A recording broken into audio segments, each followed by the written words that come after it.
Okay, so this is a specialized walkthrough, and I suspect most people who are on, in fact, have done the Ancestry DNA and the ThruLines. But if you haven't, this is sort of an interesting introduction to how DNA works in an analytical sense.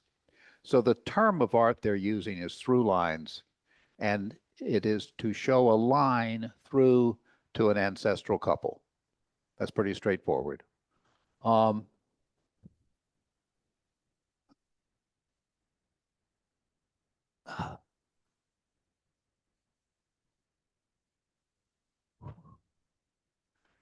so what we're going to do today, we'll talk about what is ThruLines, what do you need to do to have access to ThruLines. I'm going to do some examples with ancestors in my tree, and then I'm going to do some examples with what are called potential ancestors. That's when they have gone through their analysis and say, I think I have found somebody you don't have in your tree, but there's a lot of reason to think that probably is an ancestor. So we'll talk about that. And as part of that, we'll talk about what they call the chart of relationships, which is when they look at you and your relationship to a particular person whose DNA you match, the amount of the quality of the match tells you what kind of a level it could be. So I could have a match with somebody who could either be an aunt or an uncle or a first cousin or a nephew or a niece, but isn't very likely to be a fourth cousin. Okay, too much DNA match. Okay, and then at the end I'll talk a little bit about other DNA test sites. So let's start.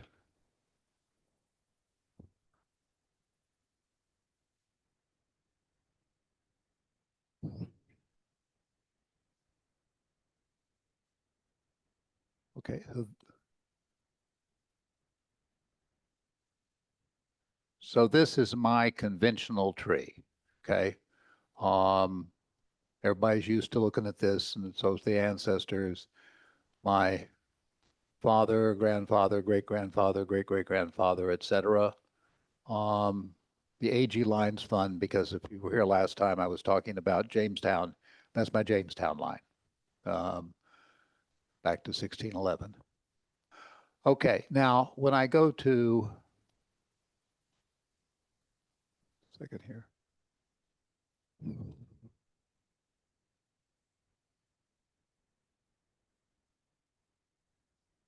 ThruLines.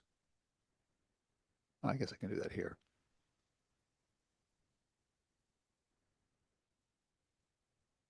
When I go to ThruLines, it looks somewhat the same, but now it's sort of top to bottom. So here are my parents, my grandparents, my great-great-grandparents, or my great-grandparents. So just for illustration, let me look at Samuel Mitchell McKinney. So what they have here is they say, I have 42 DNA matches with Samuel Mitchell McKinney. That means there are 42 people who are his descendants with whom I have a DNA match. Okay, that's a reasonable number. And if I click on him, I get a closer look at who it is. And here are various people. These are his children. Uncle Tom, Nancy, Lucy Lavina, Martha, Polly Ann, my great-grandfather, my grandfather, Mary and Charles. So here they sort of all are. So I am related to that many of his children through DNA. So the first comment you make is, that sort of makes me feel pretty good about the fact that I must be related to Samuel Mitchell McKinney, because if I'm related to all the people who are descended from him, that's pretty good. Okay? Now, if I look at Charles here for a minute, what I'm going to see is this number 2, and that says there are 2 people between Charles and the person who took the test. So one is a Charles R. McKinney, who would have been his son, and then a person who's living, so I don't have their name, and then Jane York, who's the person who actually did the test. So according to this map of human relationships, this person is a second cousin once removed. Now we'll talk about relationships in a second. I'm sure all of you are completely comfortable with relationships, but we'll still talk about them. And you'll also see that down at the bottom, it says something about how much close that relationship is. This is a measurement of closeness. If I click on that number, what I'm going to get is this, which is a map of possible relationships given that level of fit. In other words, if we're that close, 137 of these measurement units, it could be a second cousin, a half second cousin, great grandniece, all sorts of things. But you run into them. Okay, it's not like they're that irrational. Okay, we're going to come back to this, but before we do that, I want to go back to the slideshow. And we will have a chance for questions shortly. Okay, so how do you get ThruLines? First of all, you have to have a DNA test on Ancestry. We'll talk briefly about other DNA sites at the end. But for Ancestry, you have to do the test on Ancestry. They do not accept the DNA data from anywhere else. That's 99 bucks. You got to put your family tree on Ancestry. That's free. Although to make it useful, you have to make it public. Bob, while I'm thinking about it, you'll see that's where I recommend you go to put together your tree itself. Okay. It is free. Then you have to link the test person to your tree. Now, in my case, before she passed, I was able to get my mother to do a DNA test. So her test is on Ancestry, and that's linked to her name in my tree. But makes sense. Okay, that means they're building the tree from her, not from me. It turns out that if you take the DNA test, you get an introductory 3-month subscription for $1. So I would sort of recommend you take the $100 with the 3 months free if you do the test. And then if you want to do the regular subscription, that's $25 a month. There is a special subscription for $30 for 6 months that allows you to have access to a lot of the information that you would get from the DNA test. Okay.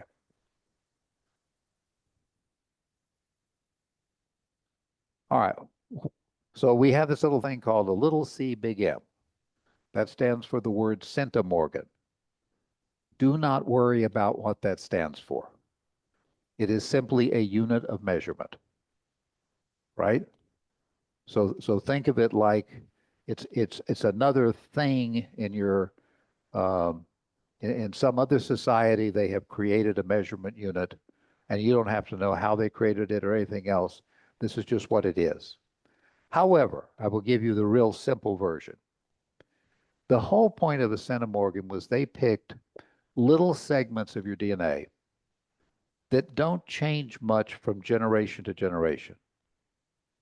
So if you have 10 segments of consecutive DNA that are so that's 10 centimorgans, okay?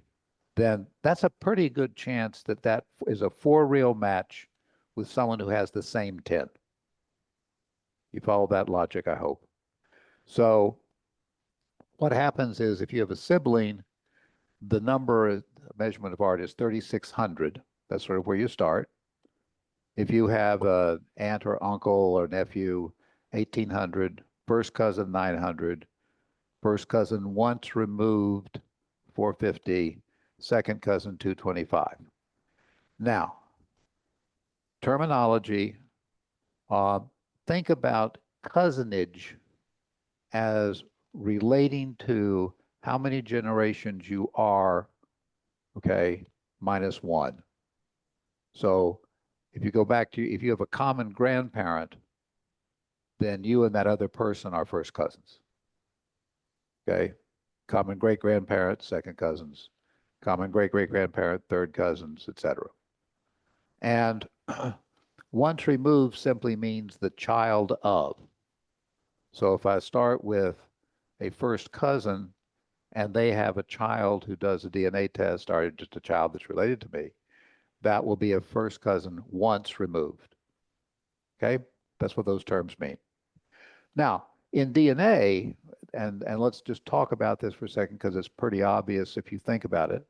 So I have a first cousin that I relate to. That first cousin has a child. Well, half of the DNA that that child gets is from my first cousin. So it would be logical that the amount of DNA I match with the first cousin once removed would be half of the amount, because the other half comes from the other parent, mother, father, whatever. Second cousin, now I've got two links that are different. Okay? So this is one of the reasons why if you have a older generation person you can get to do a DNA test, like I was able to get my mother, okay, literally on her line, I'm getting 4 times the power of matching with someone. So that gives me a lot more information.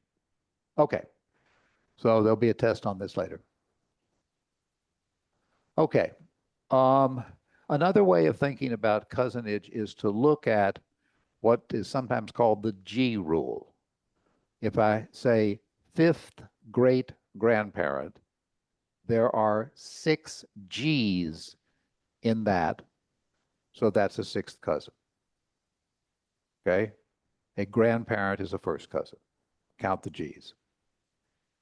Again, child of your first cousin is your first cousin once removed. If you share only one common ancestor, the person is your half first cousin. Okay? It was not unusual if you go back even 2 generations that you quite commonly will have more than one marriage and more than one set of kids. Those are half. That even happens today. Now, I also have a couple of cases in my line where we share more than one ancestral couple. So my grandfather's brother married my grandmother's sister. Okay? So their kids are doubled. And in fact, when you get to my generation, okay, their grandkids are in fact, by DNA, the same as a sibling, our first cousin. Okay, enough of that. Let's go back to, oh, we're going to go back to this test first. Okay, so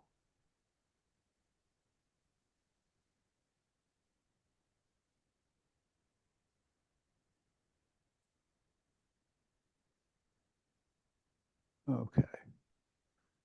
So we're back at this,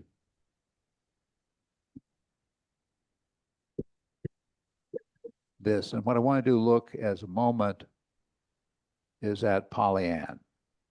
Okay, so Pollyann is in fact very close in my family. Forgive me for going back, but I will now.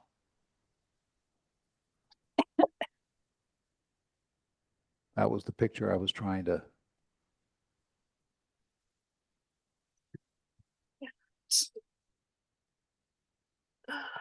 So this is my grandfather with Polly. Okay, and for those who don't know what it is, in back is a crazy quilt, which is apparently it was what they did in those days. But I'm told my grandmother would have a whole bunch of women around the large table in the house, and they'd all be working on a crazy quilt together. But these were very close.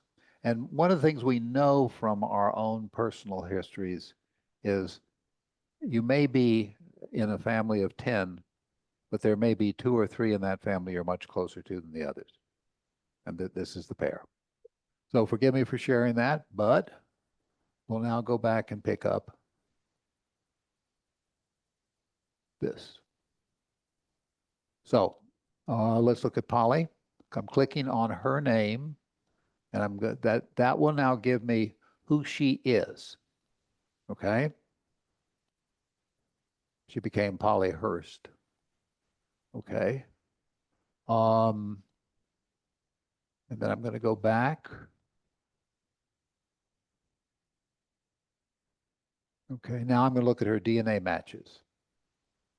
So here are the various DNA matches she has with me.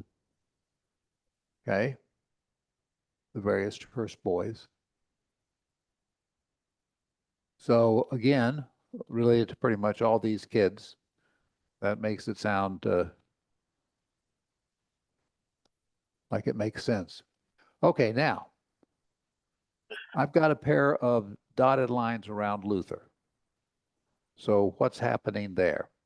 Well, what's happening there is they have looked at their records and they say, you've got Polly and you've got Easter, but you don't have Luther. Luther's not in your tree. So, you know, you may want to think about adding Luther if you want to be more inclusive. Okay. And so if I'm looking at Luther, I'm going to hit evaluate because I'm not going to accept the idea that just because they say someone's in the tree, that means they're in the tree. That just means they have information. And I've hit evaluate. What happens is it pulls up records that may relate to that person. Okay. So he's in a couple of censuses, an obituary, etc. And what I'm going to be looking for, and then down below here, they've got other family records that list him. Okay. Now, why is that interesting? Well, they're ranking these by the number of records in that family tree related to Luther. So let's just take a look at this tree. It has 15 records. That's obviously more interesting for me to look at than 6 records or 8 records. So I'm going to go to that tree, and the records are listed. Okay, again, censuses. Find a grave, newspaper obituary, Social Security, marriage records. So what I would do at this point, if I was interested in adding Luther, is I would look at these records and I would say, how do I feel about them?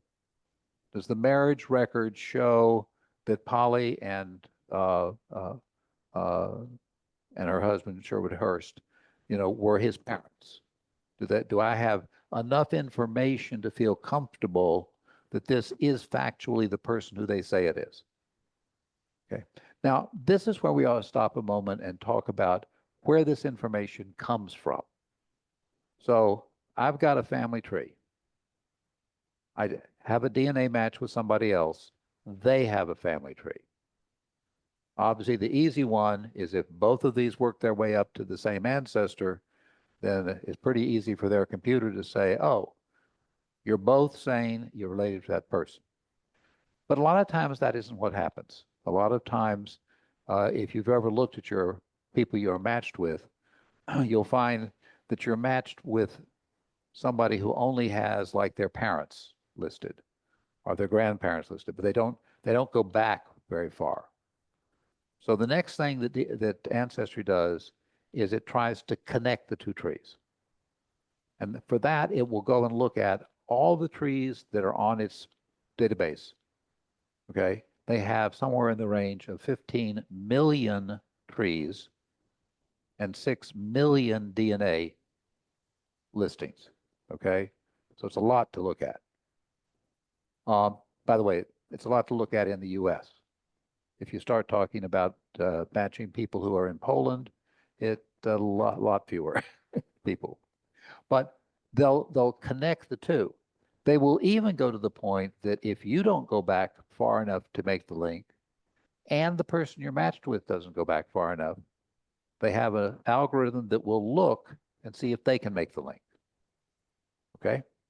So this information comes because somebody has put it in a family tree, which now once again makes you sit back and say, okay, let me be careful, because people put things in family trees who don't quite know what they're doing.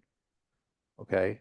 Or maybe, I think I've told this story many times, but I had a great grandmother who was in like 10 years ago, she would have been in like hundreds of trees with the wrong name. Okay? And I finally found the records that said, no, that's not the right name. And we found the right name. And now people are, but people copy each other without ever doing the homework, finding the database. Okay. Now I'm going to stop a second here. Does anybody have a question they'd like to throw out at this point? If you're online, stick up your thumb or something, or unmute yourself and yell at me. George, did Luther show up here because of a presumed relationship with you? Yeah. So if you look below Luther, okay, his son Timothy matched with me at 53 centimorgans. Ah, okay. That's pretty good. Okay. And so Ancestry looked at Timothy's relationship and said, oh, you know, he's related to Polly Ann, and Polly Ann's related to Samuel Mitchell. And so, you know, these two, that's probably where the link is. But I don't have Luther in my database. So they're telling me this is where the link would appear to occur, but we don't know about this guy yet. Okay. And I'll start by looking down here and saying, yeah, it's a pretty good link. That's very definitely the kind of quality I would expect from a second cousin first removed. And I have no reason to believe it's not accurate. Okay, we had a question in the audience. Yeah. Yep. Yes.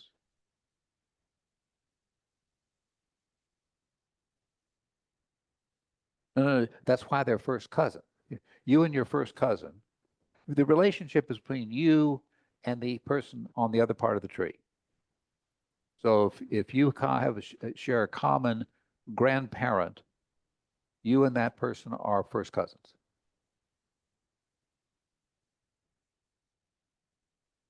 And now his child or her child is first cousin once removed. Okay, that's the term. First cousin once removed. Yeah. Yes. Yes. The fact you're at a higher level doesn't change the terminology. The terminology is first cousin once removed, first cousin twice removed, whatever. Okay? And that wouldn't matter if your father had a first cousin. You are first cousin once removed from that person. But if they had a child, your father and that child would be first cousins once removed.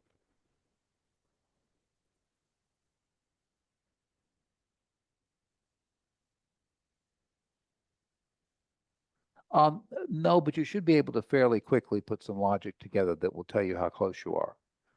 The questions here are about how do you balance the terminology and the reality of the first cousin once removed? You know, how do you know whether you're the younger generation or the older generation, so to speak? And the answer is you have to go through your own version of an analysis to determine that. And you know, if I have a fourth great grandfather, okay, who married twice, once in his old age. His last child was born, everybody ready for this? When he was 75, okay? His last child was younger than his oldest great grandchild. Just talking about your problem here, okay? And I'm descended from the oldest in that line. So we could get wild numbers out of that family. Okay, any other George. questions? Yes. Yes, I have a question. This is Sue Wade. Yes, sir. Isn't your first cousin once removed really just your second cousin? Is that the same thing? No, no. Uh-oh. Let's talk about it slowly. So let me go up to, here is, let me go down to Samuel Mitchell. Okay. So we're going to focus on,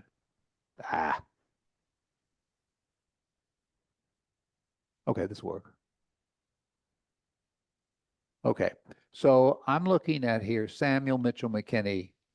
All right. So this is my father's line. So my father's grandfather is Samuel Mitchell McKinney. Okay. And if my father,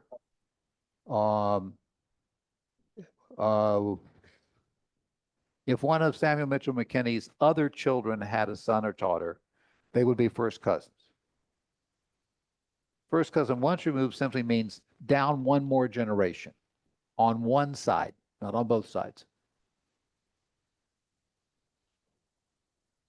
And both sides, second cousin. If I can make that clearer here someplace. No, I don't get that. Okay, let's okay, so Samuel had Polly and George, right? We were looking at Polly a minute ago. So Polly has a son and George has a son. Those two boys are now first cousins. Is that okay? Sue? You with me so far? Yes. Okay. Now, on my side, that's my father, George. Now let's go down to me. So on my side, I'm the great-grandchild. But on the other side, we're only still talking the grandchild. So that's first cousin once removed, one side, only once. Think of it, first cousin with one side removed. So I'm the younger now.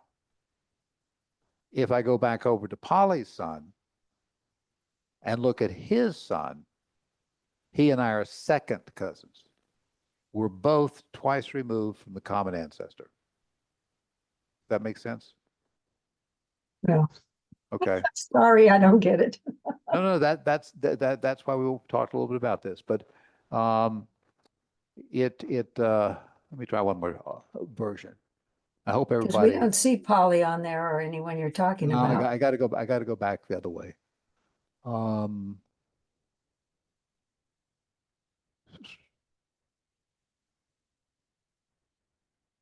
we go. Okay, so here I've got Samuel Mitchell McKinney and his wife Sarah Ann Cadle. Okay, they have several children. Okay, if Tom and Nancy each have a child, okay, those children are second cousins. I'm sorry, our first cousins. It's hard for me to show this. Okay, I'm going to hold off on this, Sue, and we'll come back to it later, okay? Okay, no problem. No, that's why we're Thank doing you. it. Okay. Okay, so I'm going to go back to ThruLines, which hopefully is easy to do. DNA ThruLines.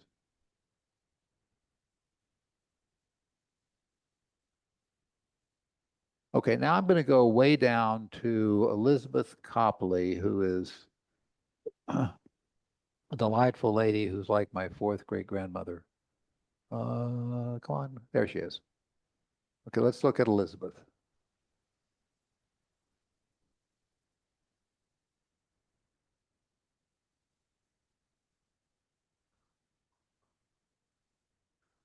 I have a lot of DNA matches with her. Her father ran a ferry across the New River in southwestern Virginia. And I have a record from the Virginia legislature of what he charged if you wanted to go across. Okay, so here are the people who are supposedly related to me who show up as her children. Anne, Mary, Mickey, Joseph, Rachel, Juliet, Powell, Jordan. Okay, why are these people, this is like my main line, why are these people not in my ancestry? Okay, well, it turns out that the reason they're not is because I have them all as grandchildren. And I think I'm probably correct. Okay, so the fact that someone else has listed them as children, okay, I'm very suspicious, but I'm willing to evaluate and look at, okay? So you have good reasons.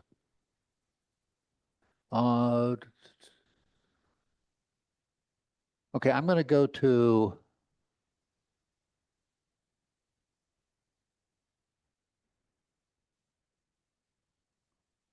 Mickey.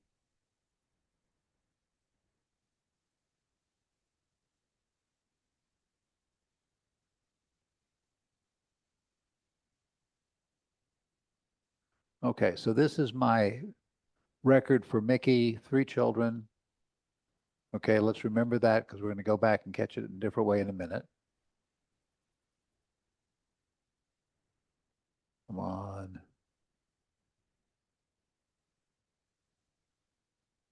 It's amazing how impatient we get in the modern computer. And this stuff is doing so much stuff that we used to take months to do if you're our age. Okay, so let's look at Mickey. All right, I have 3 children. Okay. Um, hmm. Okay, so I don't have Eleanor. Okay. And I would have to look at Eleanor to decide whether or not she belongs there. So she might be the daughter. And here are various records that make it look like she might be. I'm not going to go into them right now, but again, standard genealogy, you'd look at the records and say, how do I feel about them? Okay. But it turns out I'm missing one of the children. In other words, this is one I didn't have, but there were 3 before, and I'm missing one. So why might I be missing one? Well, there are several reasons. Let's start with the most obvious. And that is that the child died without having any descendants. There's a second one, which is somehow among all the descendants they had, nobody's done a DNA test. Okay, there's no reason to believe that everybody you've ever been related to has done a DNA test. There's a third reason, and I want to get into that specifically by going back to the slides. Actually, there's one more reason I'll mention here. There's another reason, which is what is called a non-paternal event. And that's when on paper, it is said that this person is descended from that person. But in reality, that's not actually what is true. And there are legitimate cases like adoptions. And there are other cases where there has been a child born out of wedlock. And there are other cases where there's been a child born in wedlock, but the father doesn't happen to be the person who, in fact, is listed. Okay. So non-paternal events are real. Somewhere between, surprisingly, 3 and 5% of all births are in one of those categories historically. Okay. And don't say it didn't happen in your family, because I know it's happened in my family. Okay. But it didn't happen in yours. Okay. So let's go back to the other slideshow. And there we go. Back to, okay. So what happens is, as you get further and further away from your parents, the amount of DNA goes down by roughly half to a quarter, depending on what you're talking, each generation. And there is a point at which You may be perfectly fine in a relationship and nobody matches your DNA. So I may have a fifth cousin, but only 15% of the fifth cousins are going to match me. Does that make logical sense? This is probably one of the most important elements in understanding why you don't see people in your tree matched in DNA. And that's because they didn't inherit any DNA that matches the common ancestor. Common ancestor is still there. It just worked out that way. By the time you get to the sixth cousin, it's less than 5%, which is one of the reasons why almost all the DNA testing services, when they do their analysis of your relationships with other people, they don't go beyond sixth cousin because you can just see it's already very low. All right, this is another subtle topic. Anybody want to ask any questions about it, or is it pretty clear?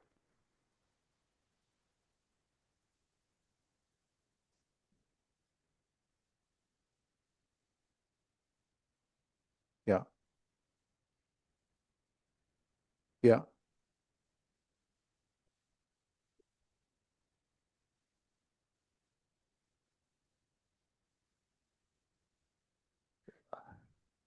We're getting into the complexities of DNA analysis. We're having a case where it's noted as someone is both related on the paternal and maternal side, okay? But you don't have the names to make the connection. Yeah. Well, one of my most difficult analyses was discovering that my mother had a second cousin who in fact had no common connections at all. And so by a lot of analysis, we discovered that in fact, it was an out of wedlock situation. Okay. The paper wasn't right. Okay. And in that particular case, what had happened was the child had been raised as the youngest child of the grandparents, but in fact was the illegitimate child of their oldest daughter. Okay, which if you think about it, back in the 1830s, why that probably wasn't uncommon. Okay.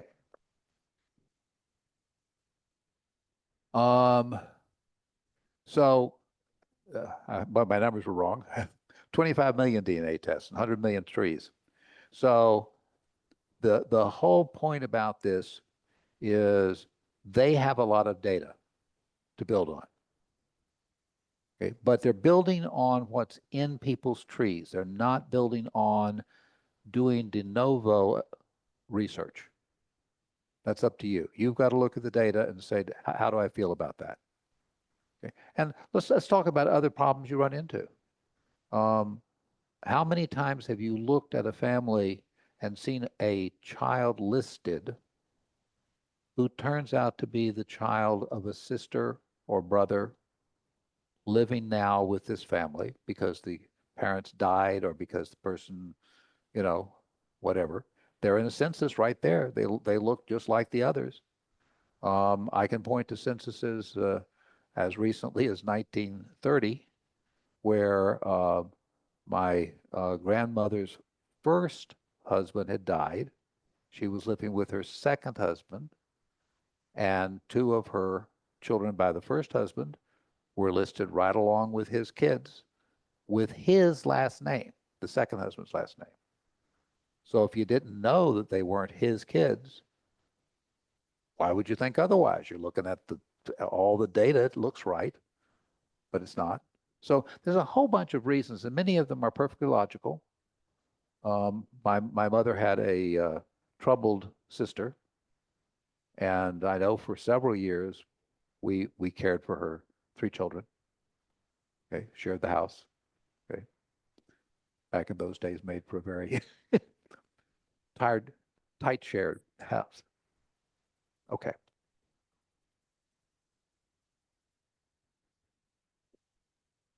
Okay, some other topics in genealogy to think about in DNA. I'm going to talk about ethnicity in a moment, so let's just put that aside. We talked about non-paternal. The other thing that confuses DNA analysis is what's called endogamy.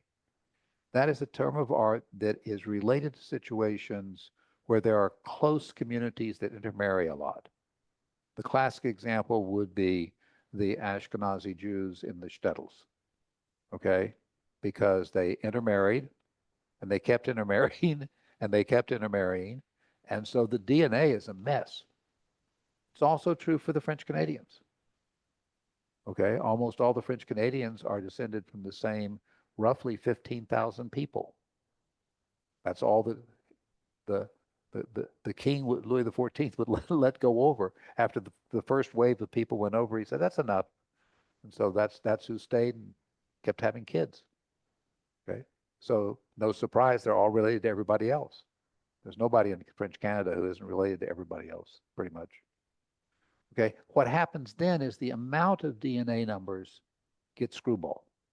Okay, you know, it's like that situation where my grandfather's brother married my grandmother's sister. The amount of common DNA I have with someone who would otherwise be a second cousin makes us look like first cousins. Okay, because after all, we share the same great grandparents, exactly the same people. There's only so much DNA to give around. And yet at the same time, we're not cross-related. This is not a situation where we are guilty of incest or something. Okay, it just happens to be that's the way lines work. I think I mentioned this last time when I did the section on Sally Hemings, but back in the early Virginia days, you couldn't marry your wife's sister after your wife died because that was treated as incest. Where factually, I mean, it's not anything most people mean by incest. Okay.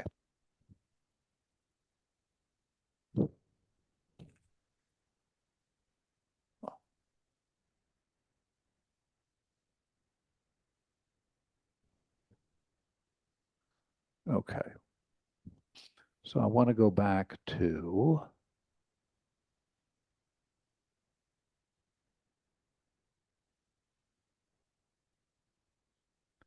okay, I want to look at ethnicity for a minute because this is one of the things that tends to, they call it origins here. So let's look at this. We compare your DNA against a worldwide reference panel to see which populations you look like. All right. And the problem with that is we tend to think of ethnicity in the viewpoint of if we were Irish, if we had a lot of Irish and ethnicity, that would mean that our ancestors come from Ireland. That's not strictly correct. What it means is our DNA matches with a lot of people who in fact came from Ireland or live in Ireland, which can be different. So a good example would be when you start getting to the various Polish, let's see if we can pull my wife's up. That, um,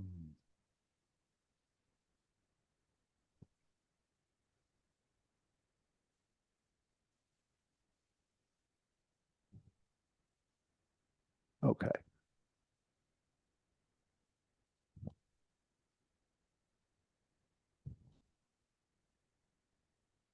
I could get rid of this. Come on.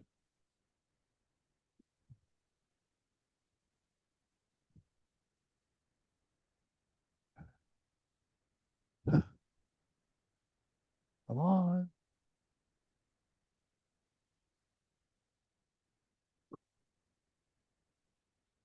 There we go. That's how we get rid of it.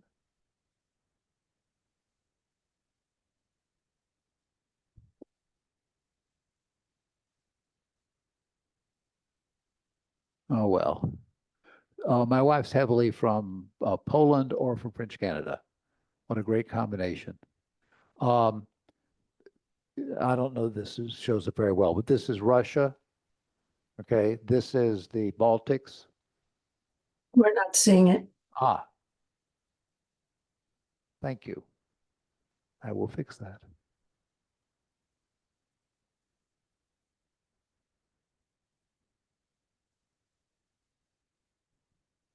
There we go.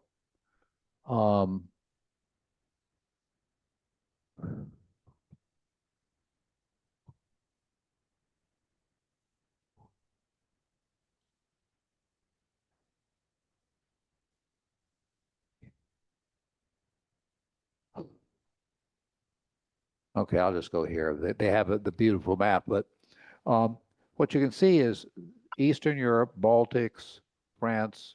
You'll often see for people who are from Poland, there is Swedish ancestry. One of the most complex ancestries is Scandinavian. That also includes all the western side of Scotland, Ireland, and all the way down to Normandy and Brittany in France. Okay. And it's hard to say that if I know that I have so much ancestry that that means I'm related to. Okay. Um, Having said that, they're getting better at it. They're getting more data. Okay. Sorry to be so.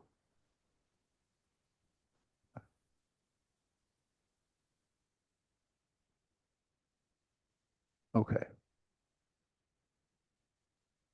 So the other DNA test sites, 23andMe is primarily medical.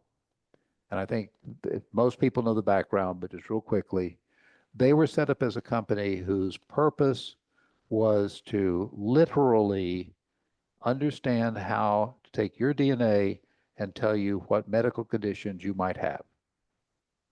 They now have not only gotten permission to do that, and they do it. I recently had to have a test to see if I had a genetic defect. I don't, but I had to have a test. Turned out it was already on 23andMe, okay? And I already could look there and say, no, I don't have it. I didn't. They are actually beginning to work on the principles behind some drugs, meaning that they can say, if we can find a way, if anyone can find a way in which to do a drug to do the following, it will tend to treat this condition. 23andMe and Ancestry do not let you use other people's DNA. But the other two big ones are MyHeritage and Family Tree. MyHeritage has a lot of European DNA. So if you do your DNA on Ancestry or 23andMe, you can download it and upload it to MyHeritage for free. Now, if you want to make full use of MyHeritage, you got to subscribe to them. Okay. But then you'd be matching with a lot of Europeans. They have the Europeans.